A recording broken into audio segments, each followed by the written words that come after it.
नमस्कार, आप देख रहे हैं लोकसभा चुनाव पर हमारा खास शो बैटल 2024 और मैं हूं आपके साथ परवीन। 2024 आम चुनावों को लेकर सभी राजनीतिक दलों ने अपनी कमर कस ली है। असम की 14 सीटों पर 3 चरणों में 19 अप्रैल, 26 अप्रैल और 7 मई को वोट डाले जाएंगे। पहले और दूसरे चरण में जहां 5-5 सीटों पर मतदान होगा, वहीं तीसरे चरण में 4 सीटों पर मतदान होगा। असम में बीजेपी, कांग्रेस और all India United democratic front के बीच मुख्य मुकाबला है।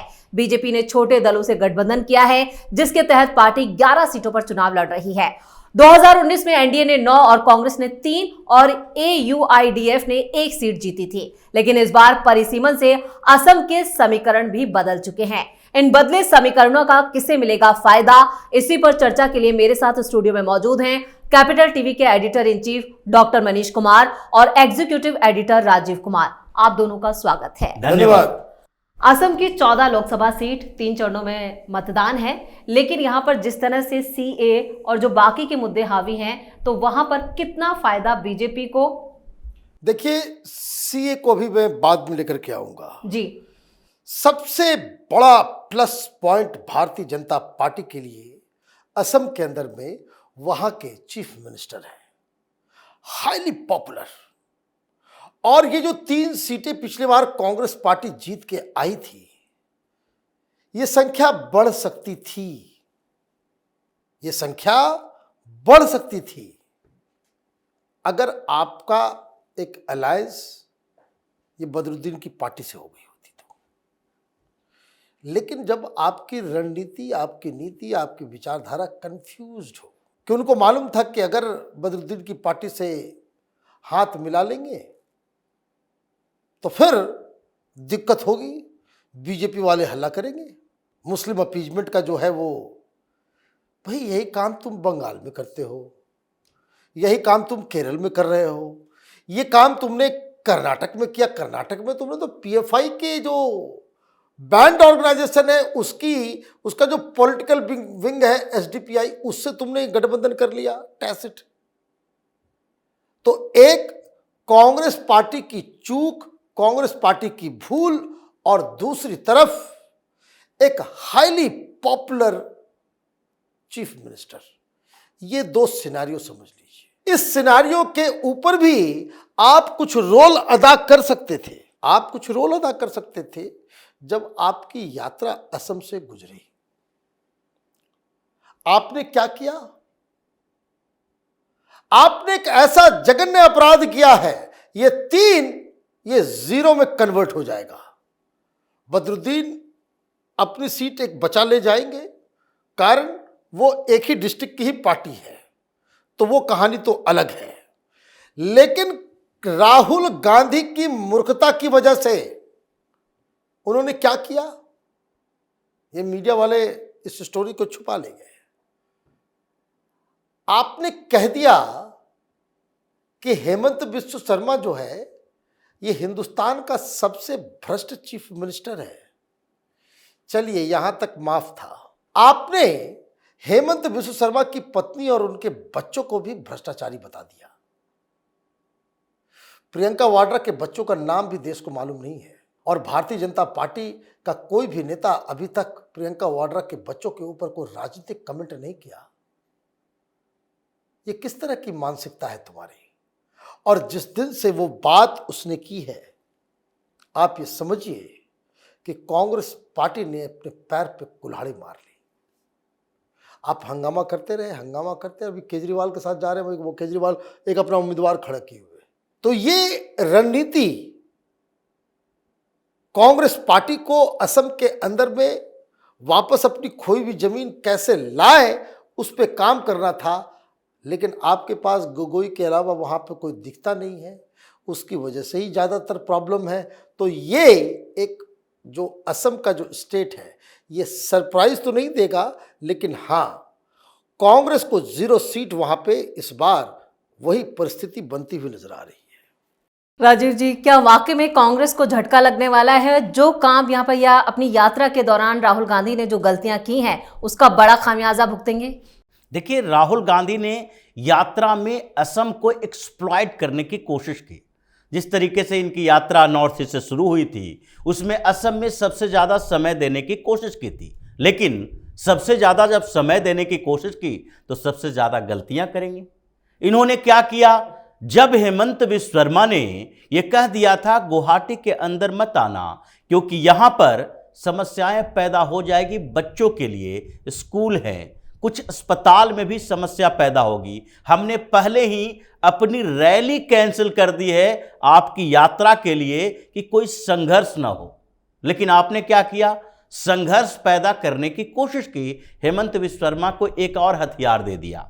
उन्होंने पूरी तरीके से साफ कर दिया कि राहुल गांधी की यात्रा जो है ये मियां यात्रा है, कोई भी हिंदू इनके साथ जा ही नहीं रहा है। और मियां किसे कहा जाता है, मियां वो कहते हैं बांग्लादेशी घुसपैठिए रोहिंग्याओं को।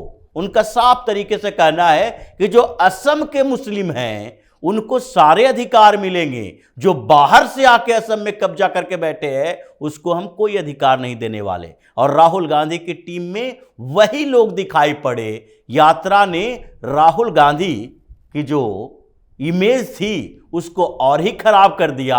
अब तो असम की पुलिस इनकी पूरी टीम को बार बार बुला के पूछताछ कर रही है, कस्टडी में लेने की बात कर रही है कि देखो इन लोगों ने पुलिस बैरिकेडिंग तोड़ी थी, मारधाड़ किया था। मतलब हेमंत बिस्व शर्मा ये पूरे नॉर्थ ईस्ट के बड़े नेता हैं। और जिस तरीके से योगी उत्तर प्रदेश में अपने लिए एक बड़ा आधार बना के रखे हैं जिसमें पीएम मोदी साथ जुड़ जाते हैं तो यहां की 90% सीटें भारतीय जनता पार्टी के पास चली जाती है। उसी तरीके से असम में ये हेमंत बिस्व शर्मा 80% अपनी स्थितियां बरकरार रखे हैं। थोड़ा सा पीएम मोदी एक दो बार जाते हैं, वहां पर 90% सीटें भारतीय जनता पार्टी के पास आ जाएगी।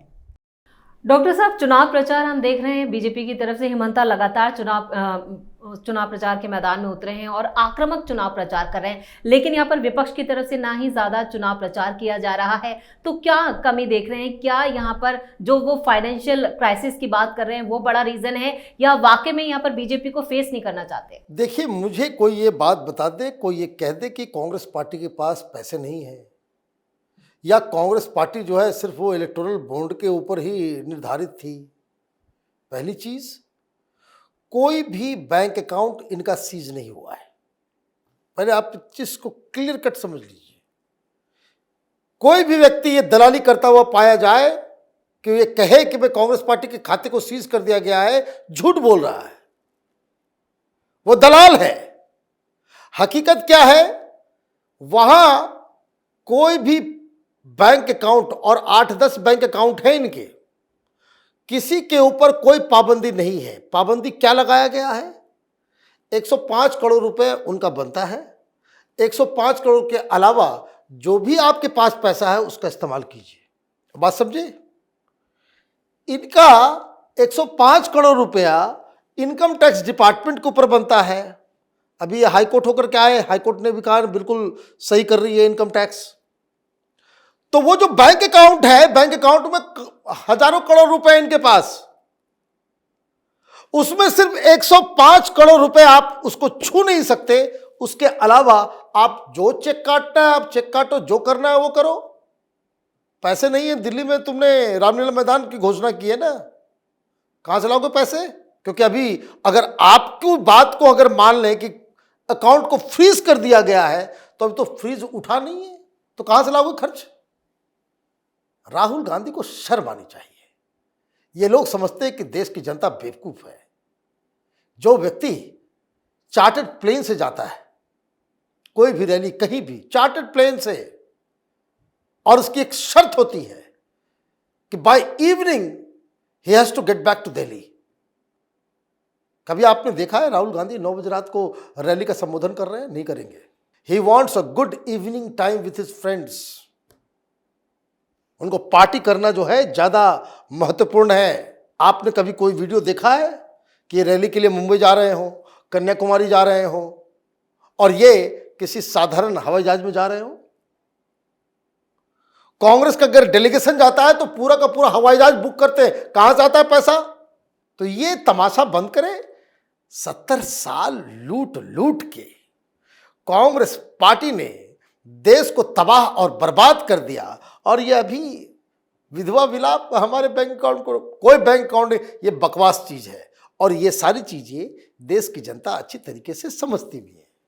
राजीव जी, यहाँ पर एक वीडियो आया था हेमंता बिस्व शर्मा का, जहाँ पर वो मुस्लिम बच्चों के साथ बात कर रहे थे और कह रहे थे कि आपको मदरसों में पढ़ना है या कॉलेज यूनिवर्सिटीज जाना है। तो ये क्या रणनीति है? ये जो मुस्लिम वोट बैंक है उसको भी अब हेमंता ने अपनी तरफ खिसकाने के लिए एक अच्छा खासा प्लान बनाया। और देखिए, ये वोट बैंक की बात नहीं है, ये गलत धारणाएं हैं। मुस्लिम बच्चों के साथ मिल रहे हैं तो मुस्लिम वोट बैंक हो गया, मुसलमानों के अच्छाई के लिए काम कर रहे हैं तो मुसलमानों को वोट बैंक की तरह देख रहे हैं। ये कांग्रेस वालों का काम रहा है। इतने दिनों तक समाजवादी पार्टी, राष्ट्रीय जनता दल और कांग्रेस, ये सारी पार्टियों ने मुसलमानों को वोट बैंक बनाया। अगर भारतीय जनता पार्टी को मुसलमानों को वोट बैंक की तरह यूज करना होता तो इतना हार्डकोर फैसला पीएम मोदी नहीं लेते। ये ट्रिपल तलाक बंद करवाने के लिए इन लोगों को नाराज करने की जरूरत नहीं थी कि ये पूरा मौलाना गैंग पीएम मोदी के पीछे पड़ गया। राजीव गांधी के समय क्या हुआ था? शाहबानो प्रकरण में एक महिला, बुजुर्ग महिला, जिसे तलाक देकर घर से निकाल दिया जा रहा है और उसको गुजारा भत्ते की रकम वो भी मिलने के लिए सुप्रीम कोर्ट से आदेश आ रहा है और आपने पूरा संविधान बदल दिया। तो ये मुस्लिम वोट बैंक, मुस्लिम एपीजमेंट इन लोगों का काम है। हेमंत बिस्व शर्मा का कहना है असम का कल्याण, असम के अच्छाई, बेहतरी कैसे होगी?